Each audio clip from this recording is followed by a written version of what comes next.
La iglesia verdadera, la iglesia católica, viene de celebrar el tiempo de Adviento. Y con ese tiempo comenzó un nuevo año litúrgico. Ese año litúrgico pasó del ciclo B de lecturas al ciclo C. Y el evangelio que más vamos a ver de cerca será el evangelio según San Lucas. Eso no quita que en otros domingos, como hoy, podamos ver a Juan y a otros más. Pero sobre todo, el centro será el evangelio según San Lucas. Durante el tiempo de Adviento, un católico práctico, un católico de verdad, se confesó bien, o al menos buscó una buena dirección espiritual. Y entró entonces al tiempo de Navidad, que fue del 24 a amanecer el 25. Es el nacimiento del Hijo de Dios, mas no es el más importante de los 5 tiempos que componen el año litúrgico. De esos 5, el más importante es el tiempo de Pascua, porque canta la resurrección del Señor. Se podría decir en una forma de hablar que este sería como el segundo. Sin embargo, de todos es el más breve, el más corto. Va a durar exactamente del 24 a amanecer 25 de diciembre al día 6 de enero.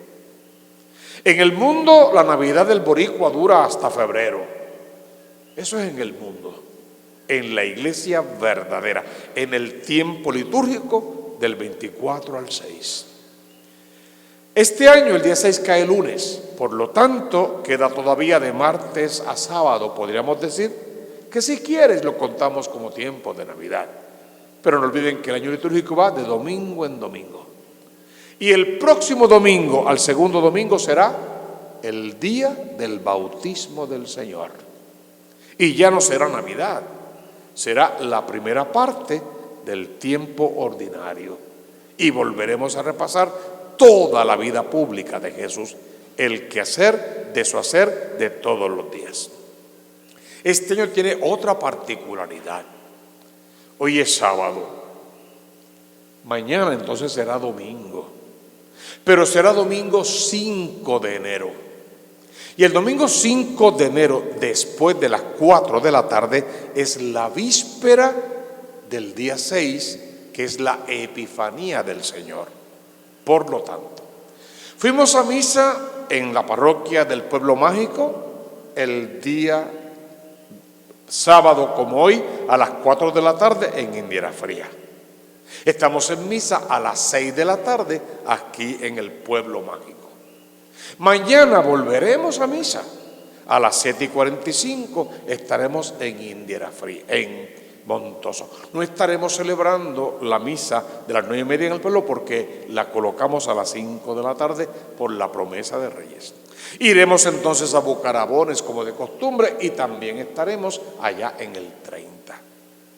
Todos los que vayan a esas misas han cumplido con el segundo domingo del tiempo de Navidad. Pero los que vayamos a misa el próximo domingo, o sea mañana, a las 5 de la tarde aquí en el templo, y después vayamos a misa el lunes a las 10 de la mañana, esos participaremos de la gran solemnidad de la Epifanía del Señor. Son dos cosas distintas. Un buen católico irá a la misa del segundo domingo del tiempo de Navidad y volverá para la Eucaristía de la Epifanía del Señor. Y un católico de mejor calibre irá el día 5 y volverá el día 6 para celebrar con el Señor. A cada uno, según lo que cada uno merece.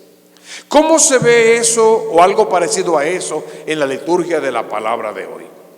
La primera lectura del Eclesiástico. Cuando la Biblia en el Antiguo hablaba de sabiduría, también hablaba de justicia. Y en muchos casos hace referencias al Mesías prometido, al que ha de venir. Mira qué belleza de comienzo de una lectura.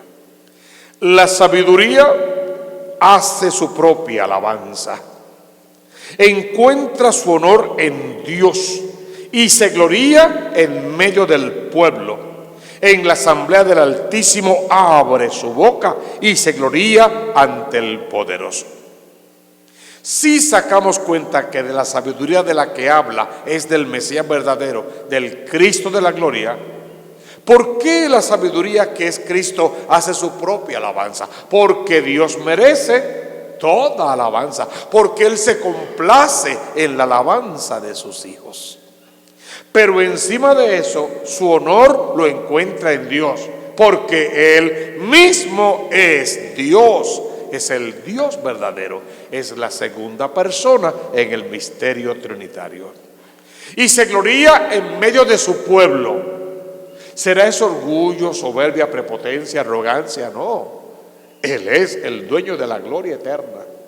Se gloría significa recibe la gloria de sus hijos, de nosotros, de la iglesia. Y a esa iglesia le tiene una promesa de salvación, que podrán participar de su gloria en la gloria eterna. Por eso puede gloriarse. En la asamblea del Altísimo abre su boca, y esa expresión me encanta. Él es el Verbo encarnado, el Verbo hecho carne. Y ahí siempre mencionamos una trilogía. Jesús es la palabra encarnada, el Verbo encarnado. Pero Juan es la voz que grita esa palabra. Y tú y yo hemos dicho siempre, somos el eco de la voz de Juan gritando la palabra que es Cristo. Y de esa manera nos hacemos responsables de esa palabra y tenemos la misión de atraer a los nuestros a esa palabra, porque esa palabra contiene promesa de vida eterna. Sigue decantándose así la primera lectura de hoy. Habla de esa sabiduría que existió desde el principio, porque es Dios, que ejerce su ministerio porque tiene una misión: salvar a la humanidad, y que debe ser por todos alabado, bendecido, glorificado y hasta la eternidad. Pide a Dios entonces que tú puedas descubrir la sabiduría de la que habla la primera lectura, que puedas participar de esa sabiduría y de esa manera trabajar con ahínco, con fuerza, con poder para la salvación de todos. Fíjate un segundito en el estribillo del Salmo responsorial. Y el Verbo se hizo carne y habitó entre nosotros. El mismo Cristo del que habla la primera lectura, el salmista, en el Salmo 147 lo hace patente. Alguien que sepa mucho de gramática leería y podría decir, aquí hay un error gramatical porque la palabra verbo aparece con letra mayúscula y no debería. La palabra él sí, porque es el comienzo de la oración, pero ninguna otra debería tener letra mayúscula. Es que en ese caso verbo no es una cosa, no es algo, es alguien, es el Cristo de la gloria, es la palabra de Dios que se encarnó, y se encarnó para habitar entre nosotros, para hacerse como uno de nosotros, para desde nuestra condición humana, decimos, salvarnos. Fíjate en la segunda lectura que fue tomada de la carta del apóstol San Pablo a los Efesios. Me encanta el inicio de este cántico. De hecho, debes entender con el cántico que Él nos ha destinado por medio de Jesucristo para que seamos los hijos amados de Dios. Y comienza de esta manera: bendito sea Dios, dijimos, el que merece toda alabanza, porque es Padre de nuestro Señor Jesucristo, y tú y yo, hijos por adopción. Y Él nos ha bendecido en la persona de Cristo con toda clase de bienes espirituales y celestiales. Él nos ha elegido en la persona de Cristo por pura iniciativa suya, con un propósito. Y de todo es lo más importante: para que seamos santos e irreprochables ante Él por el amor. La vocación que todos tenemos es la misma: ser santos, que no haya reproche en nosotros, que conozcamos y cumplamos con su voluntad y que pasemos por el mundo amando, igual como Él ama a su iglesia. Hemos sido destinados en Cristo para heredar el reino, pero podríamos perder ese reino si no vivimos tal cual Dios nos manda a vivir. Así continúa el cántico suplicándote que alabes a ese Dios, que lo bendigas, que lo reconozcas como tu Dios, que le sirvas con todo el corazón. Porque todo lo que ese hijo oyó hablar a su padre, nos lo ha revelado. Entonces te toca otra vez, a ti y a mí, salir a revelar el dulce nombre de Jesús. El Evangelio es archiconocido, de hecho, lo hemos leído varias veces durante estos tiempos. Es el prólogo del Evangelio según San Juan.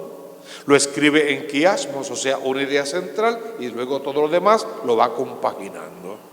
Cuando uno lee todo este prólogo, tiene una idea muy clara de todo lo que va a tratar el resto del Evangelio. Es un Evangelio teológico, es el Evangelio del amor del discípulo amado, y lo que intenta es que descubramos a través de él a la persona de Cristo y a la iglesia que él vino a fundar.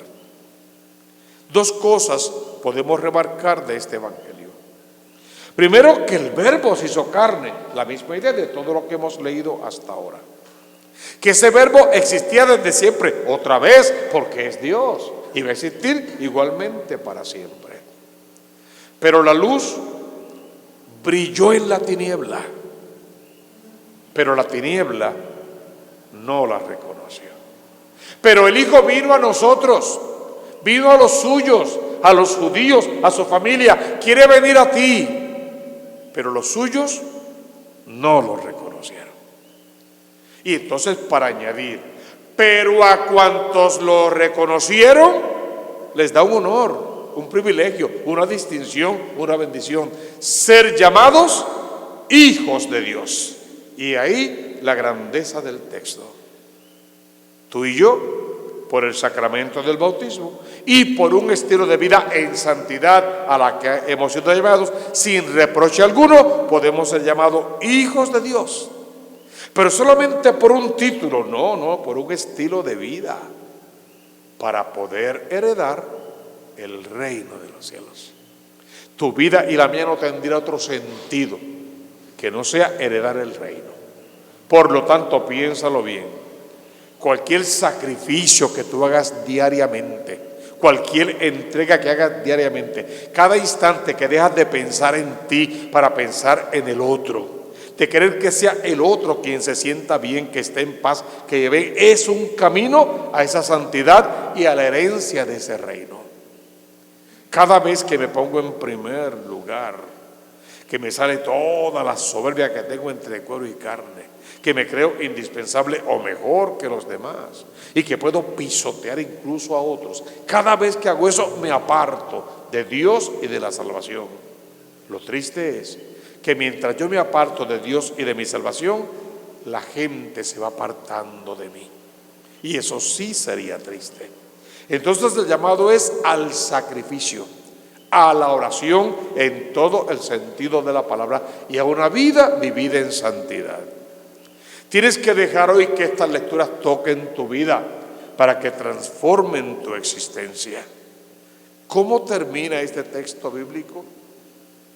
A Dios nadie lo ha visto jamás. Dios unigénito, que está en el seno del Padre, habla del Mesías, es quien lo ha dado a conocer. Otra vez, ¿qué es lo que te toca a ti? Dar a conocer al Mesías. Si aprendiésemos todos a vivir en santidad, la gente vería a Jesús a través de nosotros y todos juntos caminaríamos hacia la patria celestial.